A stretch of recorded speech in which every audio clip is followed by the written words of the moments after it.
That's why we didn't see him go that way on film. Wow. It's stiffer than the board, man. Holy smokes. Look at this freaking slob. He's got a split on his G2, split brow.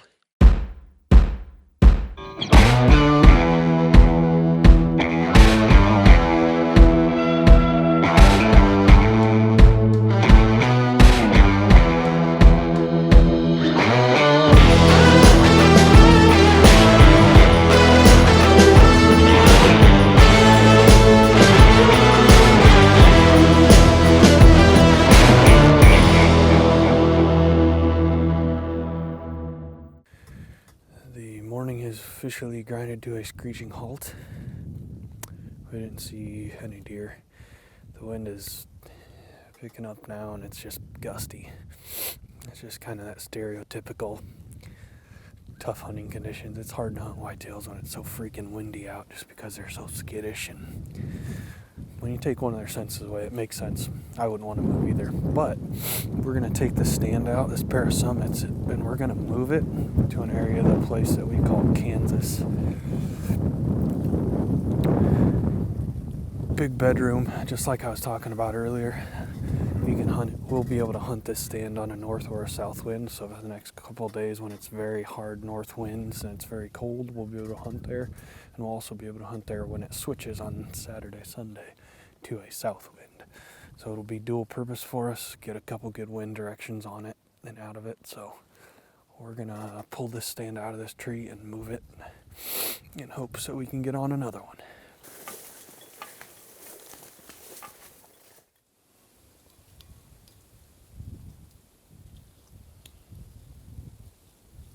Well, we just got done putting a summit in a really good location for tomorrow. It's kind of where four arms of a field kind of converged down nicely, but it's on the south side of a bedding area. So we're going to be able to hunt it tomorrow. We're going to go move some cameras around right now. Check all the cameras at another farm and see if tonight anything can be done.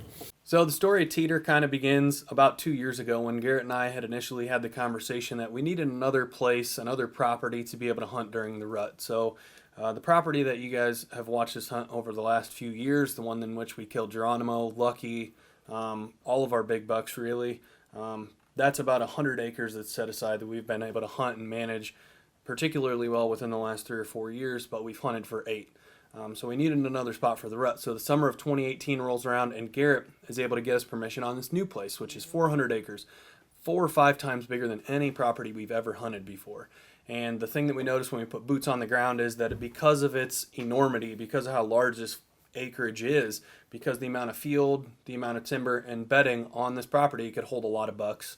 And as soon as we put our trail cameras out last year, we were right. So there's 3 deer that we are targeting in particular. A buck we call Harold, a buck we call Marshall, and a buck that we called Steven. During the rut, it kind of exploded, and the number of bucks, as any property, started to increase. So there's 3 or 4 new bucks that we'd never seen before that come into play.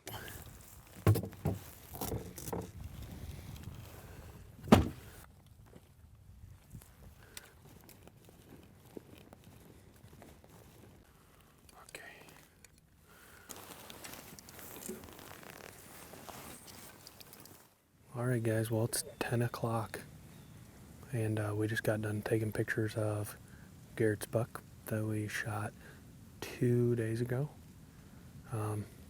There's a huge cold front moving through the Midwest. This is the last day of this micro front, I would call it. It's a 3-day cold front, all sub 30, sub 20 at night, sub 30 or high around 30. It's going to warm back up this weekend on Saturday, Sunday. On Monday there's going to be another huge cold front. So we have 5.5 more days of our rutcation before we have to go back to work. Let's see how fast you can cape a deer. Cape him or skin him? Cape him. Probably 25 minutes. Yeah. See that? Yeah. Oh, perfect.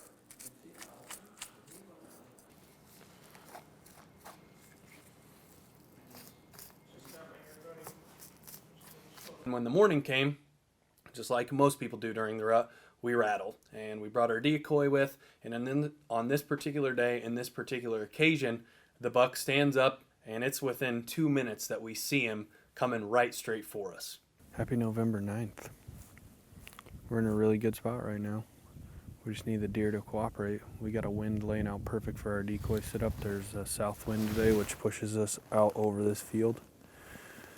So if and when there's a buck that comes in to challenge our decoy, it's going to be too late. When he catches our wind, he's going to be right in our shooting window. If the south wind holds, it should be pretty ideal for rattling in a buck. So we're going to hit them together. We just got enough light to film and get some quality footage. So we're going to go ahead and do it.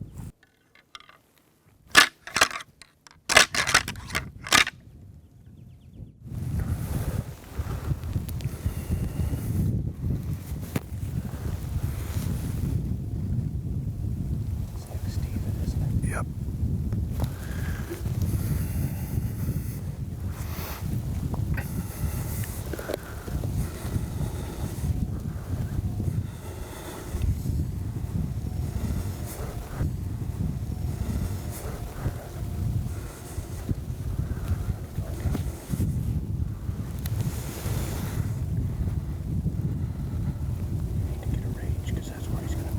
He's at 50 right now.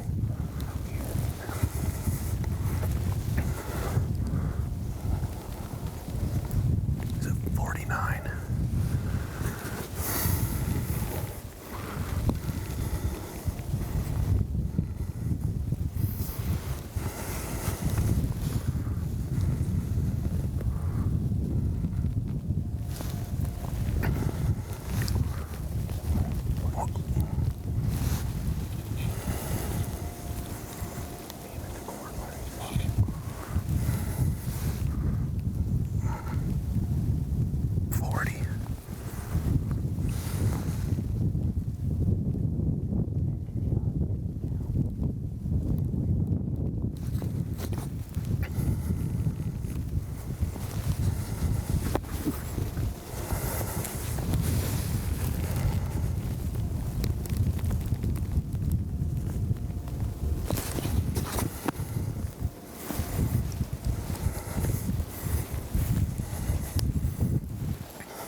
Ready.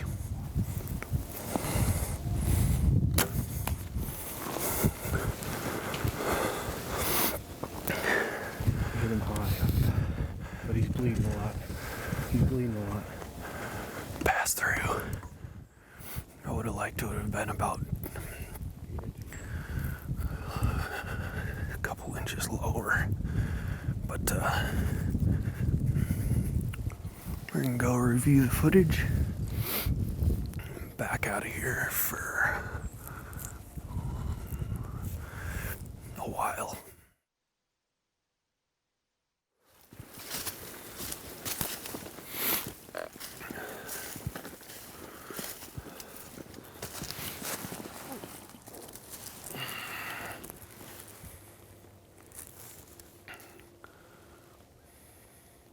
Covered in blood. So we get on the blood and we're tracking it, and it's not looking very good. It really isn't.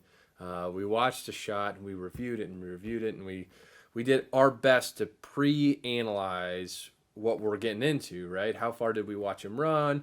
Where do we think the arrow went? Grant even did a math equation to try to figure out how much lower the arrow would have exited in the cavity. We did everything we could, and we get on blood, and we're really just, we're finding small spots, and it's pretty high in the weeds, and I'm leading the trail filming, and just out of the blue, I decided, you know what, I'm going to prank Grant if I get the opportunity to. It's been 7 hours.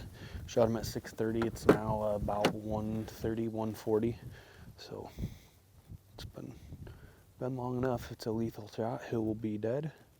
When I was looking at all the vital diagrams of a deer, all signs point to one of two things, and I even used a little bit of trigonometry to figure out how much the arrow dropped when it hit his cavity, and I think I might have clipped the onside lung and possibly the backside lung. So we're going really slow, and we get to the field edge, and honestly, this was like make or break, because when we get to the field edge, it's going to be really hard to pick up blood, as we were finding it in the brush along where the entrance and exit wound was.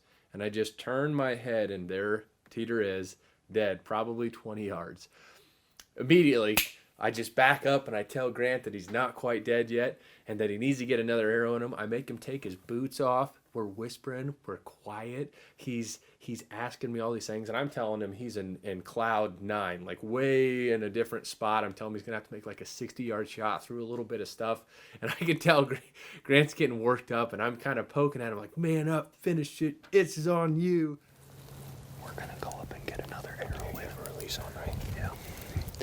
We're going to go up and get another arrow in him. He has no idea we're here, and the wind is in our favor, so I'm going to take my boots off.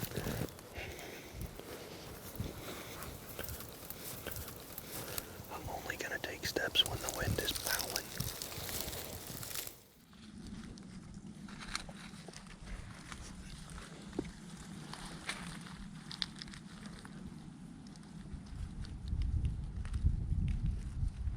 He gets out to the field and he looks and he's like, he's right here.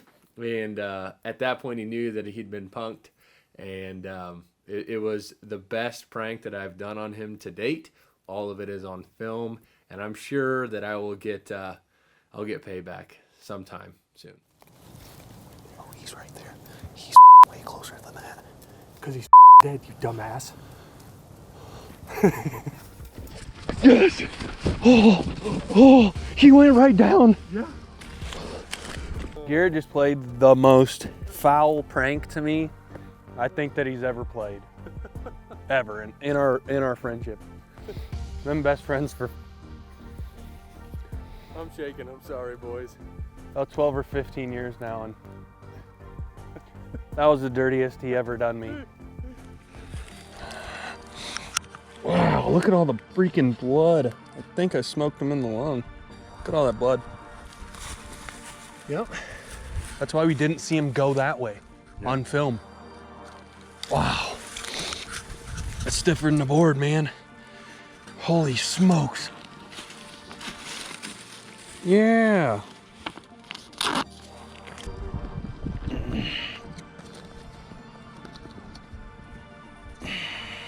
Ready? Look at that blood coming out. Whoa. Okay. So, All right, let's do this. Ready? 1, 2, 3. Oh. give me Hey, glad we washed the Ranger out. We did wash the Ranger out. How special is that?